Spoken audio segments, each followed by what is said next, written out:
हमलों को? जी नेताजी, अभी बदायूं में योगी आदित्यनाथ ने कहा है कि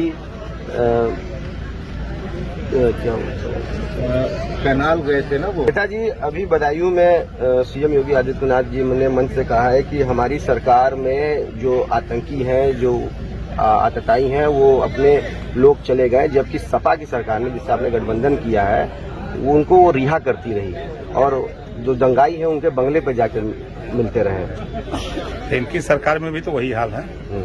12 बजे रात को हाथरस में बेटी की रेप होती है, सरकार लाश जलाती है, अपराधियों को संरक्षण देती है। बलिया में पाल की हत्या होती है और अपराधी को बचाने की बात ये सरकार कर रही है, खुलेआम बचा रही है। अभी अभी लखीमपुर खीरी का घटना देखिए, अभी रिपोर्ट आ गई कि आशीष मिश्रा का जो है, जो टेनी है, कौन है, गृह राज्य मंत्री, उसका बेटा गोली चलाया है।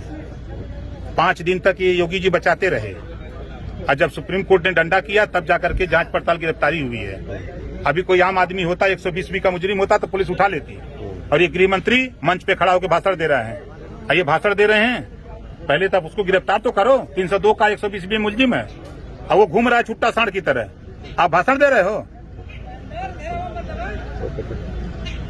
दूसरा सवाल है, एनसीपी नेता और महाराष्ट्र सरकार में मंत्री नवाब मलिक ने अभी हाइड्रोजन बम फोड़ने की बात कही थी, जो वहाँ पे आर्यन खान को लेकर विवाद चल रहा है। उन्होंने कहा है कि देवेंद्र फडणवीस पर आरोप लगाया है कि जो भाजपा सरकार में वहाँ रहे, वो जाली नोटों का धंधे को बढ़ावा देते हैं और दाऊद से उनके तार भी जुड़े हैं, दाऊद से जुड़े लोगों को संरक्षण देते हैं और धन उगाही में भी उनका हाथ रहा है।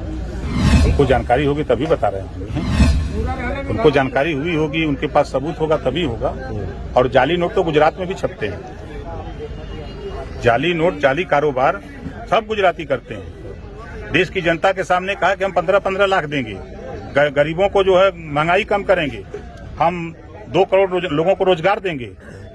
और हमारे मोदी जी भाषण दे के आ गए बनारस में, कहे कि सौगंध मुझे इस मिट्टी की, देश नहीं बिकने दूंगा। रेलवे बेच दिया, बैंक बेच दिया, LIC बेच दिया, BSNL बेच दिया, कोयले की खदान बेच दिया। भाषण देते थे बेचारे कि हवाई चप्पल वाले को हवाई जहाज में पहुंचाऊंगा, हवाई जहाज बेच दिए। ये झूठ बोलने वाले लोग हैं। निषाद पार्टी के राष्ट्रीय अध्यक्ष डॉक्टर संजय निषाद ने तो राम के अस्तित्व पर सवाल खड़े कर दिए। उनका कहना है कि भगवान राम जो है वो दशरथ के पुत्र नहीं थे, वो एक यज्ञ से उनकी उत्पत्ति हुई थी। और तथाकथित आप कह सकते हैं, जिस पर ब्रजभूषण जो MP के एक MP भी है बीजेपी के, उनका कहना है क्या संजय निषाद की मां दाई थी क्या, इस तरह की बातें। योगी जी और मोदी जी क्या कर रहे हैं, हिंदू के ठेकेदार लोग क्या कर रहे हैं, ये तो पहले कार्रवाई उनके ऊपर होगी। क्या मोदी जी, योगी जी या भारतीय जनता पार्टी उनके ऊपर कार्रवाई करेगी? वो तो गठबंधन करती है, वो तो गठबंधन है। उनके साथ रहने वाले कुछ बोल दें सब माफ है, भारतीय जनता पार्टी के साथ रहने वाले कुछ भी बोल दें वो माफ है। ये मूल बिंदु से ध्यान भटकाने की साजिश है, क्योंकि संजय निषाद जी ने अपने समाज के बीच में कहा था कि आरक्षण नहीं तो वोट नहीं, तो आरक्षण से ध्यान भटकाने के लिए, घरेलू बिजली का बिल माफ करने से ध्यान भटकाने के लिए, सामाजिक न्याय समिति की रिपोर्ट लागू न हो इससे ध्यान भटकाने के लिए, ये सब भारतीय जनता पार्टी